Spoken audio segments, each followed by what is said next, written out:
By the late 1950s, space had stopped being a distant scientific dream and had become a strategic frontier. When the Soviet Union launched Sputnik 1 in October 1957, it was not just a technological achievement, it was a political shock wave.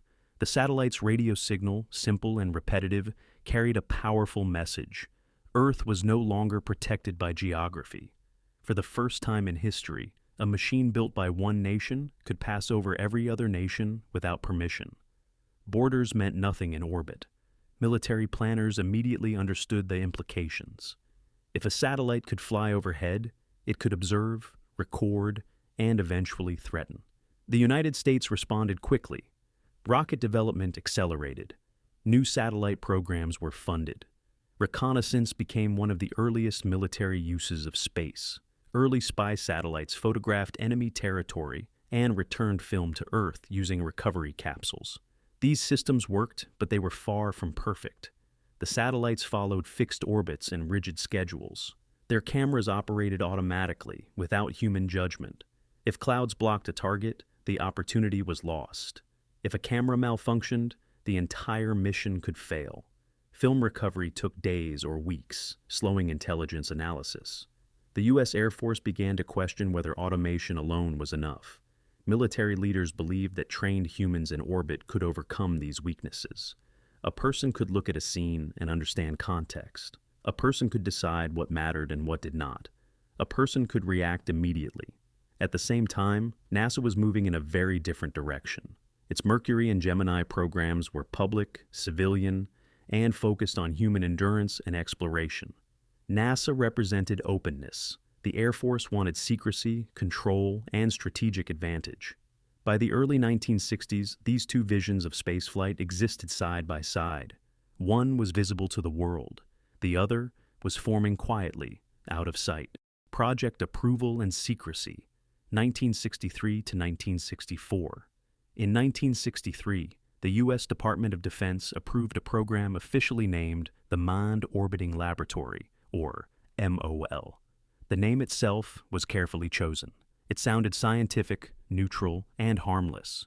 To the public, MOL was described as a space research station designed to study how humans worked in orbit over long periods. This description was intentionally incomplete. The true purpose of MOL was reconnaissance.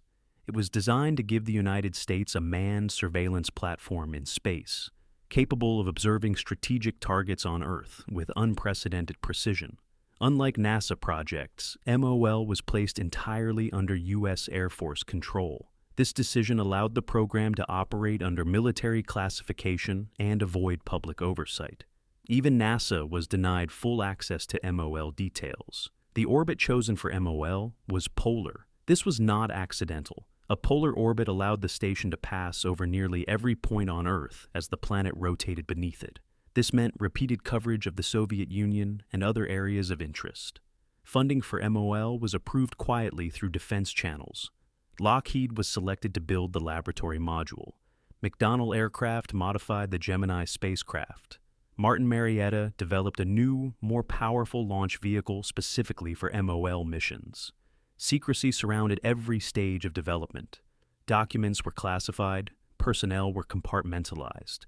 Even astronauts selected for the program were not told everything. To the public, MOL barely existed. To those working on it, it represented the future of military space operations. Part 3. Design and Mission Concept. MOL was not designed for comfort, beauty, or public inspiration. It was designed to function. The station consisted of two main sections. At the front was the Gemini B spacecraft, a modified version of NASA's Gemini capsule. From the outside, it looked similar to its civilian counterpart, but internally, it was very different.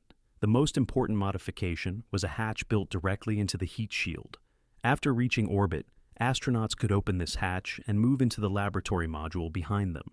This was a risky design choice, but extensive testing showed it could work. Behind Gemini B was the cylindrical laboratory module. Inside were life support systems, workstations, storage compartments, and the primary payload, the KH-10 Dorian Optical Reconnaissance System. The KH-10 camera was enormous. It was closer in size to a space telescope than a traditional spy camera. Its resolution was extremely high for its era, and some details remain classified even today. Astronauts would operate the camera manually. As MOL passed over targets, they could aim the optics, adjust exposure, and choose when to capture images. This human control was seen as MOL's greatest advantage over automated satellites. Film would be stored on board and later returned to Earth in re-entry capsules. This method was risky but proven. Earlier reconnaissance satellites had used similar systems successfully. MOL missions were planned to last up to 30 days. Crews of 2 would live and work in a confined environment with a single focus: gathering intelligence. There were no large windows, no sightseeing moments, and no scientific experiments unrelated to the mission. Everything about MOL reflected its purpose. It was not built to explore space. It was built to observe Earth. Part 4. Astronauts, Training, and Launch Readiness, 1965 to 1968. To operate the Manned Orbiting Laboratory, the U.S. Air Force selected a group of elite pilots and engineers. In total, 17 astronauts were chosen across several selection groups. Most were experienced test pilots with thousands of flight hours and strong technical backgrounds.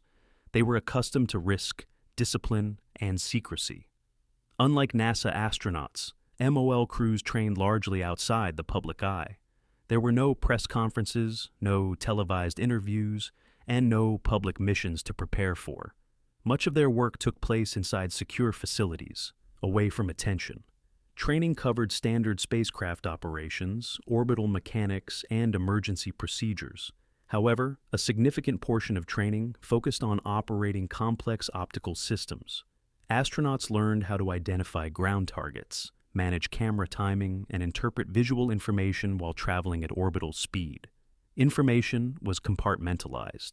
Even within the crew, astronauts were not always aware of every system detail. The KH-10 camera, in particular, was highly classified. Crews were taught how to operate it, but not always its full technical specifications or intelligence value. Long-duration isolation was another major focus. MOL missions were planned to last up to 1 month, with 2 astronauts confined in a small, window-limited environment. Psychological endurance was considered just as important as technical skill. Parallel to astronaut training, launch infrastructure was being prepared. The Titan II-3M rocket was developed specifically for MOL. It was larger and more powerful than previous Titan variants and required new launch support equipment. Facilities were modified to handle its size and payload. In November 1966, a critical test took place. An uncrewed Gemini B spacecraft was launched and later recovered. The mission tested the heat shield hatch design during re-entry. The hatch survived intact, proving that astronauts could safely return to Earth after accessing the laboratory. By the late 1960s, most major technical challenges had been solved, hardware existed. Astronauts were trained, the launch system was nearly ready. From an engineering standpoint, MOL was approaching operational capability. Externally, the program remained almost invisible. Internally, it was nearing the moment it had been built for. Part 5. Cancellation and Historical Legacy, 1969 and beyond. While MOL advanced steadily, the broader world of technology was changing faster than expected. Uncrewed reconnaissance satellites improved at a rapid pace. New systems offered higher resolution, more frequent coverage, and faster data processing. Automation became more reliable. Risks decreased. These improvements directly challenged the core justification for MOL. The original argument for a manned station was human flexibility and judgment, but machines were closing that gap quickly without risking human lives. At the same time, MOL's costs continued to rise. The program had grown into a multi-billion-dollar effort. The Vietnam War placed heavy pressure on defense spending. Political leaders were increasingly cautious about expensive, high-risk programs. By 1969, a hard question dominated internal discussions. Was MOL still necessary? On June 10, 1969, the Nixon administration canceled the Manned Orbiting Laboratory. The decision was made quietly and efficiently. There was no final launch attempt, no public announcement ceremony, and no dramatic failure. The program simply ended.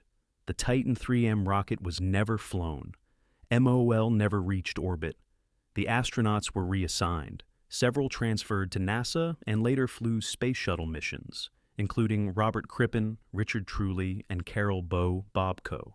Their MOL training contributed directly to later spaceflight programs. Much of MOL's hardware was dismantled or repurposed. The KH-10 camera program influenced later reconnaissance systems. Lessons learned from MOL shaped future thinking about human roles in military space operations. For decades, MOL remained largely unknown. Only after gradual declassification did historians begin to understand how advanced it had been. Documents, diagrams, and images revealed a project that was technologically impressive but strategically overtaken.